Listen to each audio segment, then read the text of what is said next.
The governor just wrapped up a coronavirus press conference. Hopefully you were watching. The big focus was on schools. Our Caresse Jackman was there. She joins us now with Tennessee's education commissioner in the latest.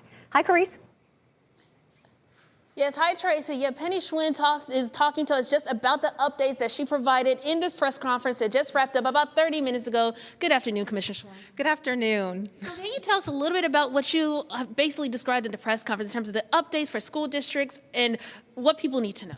Absolutely. So today we're thrilled to launch Best for All Central. It is a one-stop shop with a year of videos that will be on it, assessment questions you can use at home, and professional development for teachers. So families and educators have one resource to use for all the needs that they have this year. Right. And I understand you also updated us and told us about MiFi and Wi-Fi accessibility. Talk a little bit about that. Yeah, so we are thrilled that it's a $15 million investment, which will cover 100,000 households across the state, focusing on children from low-income families, children in rural and urban communities, to get that critical access to internet for this year. Yes, and Commissioner, how will that exactly be distributed? Because like you said, a lot of times when it comes to disparities, low income, people of color are usually the ones, sadly, on the end of that. So how will you distribute these MiFi and Wi-Fis to some of these districts? Yeah, and I think that's such an important point. Our districts have done surveys to see those families who don't have access to internet. So they are prioritizing those families first, and we will reimburse for those expenses. And so we really want to make sure we're getting to the kids who need it. All right. Thank you so much, Commissioner Schwinn, for taking the time out. We really appreciate it.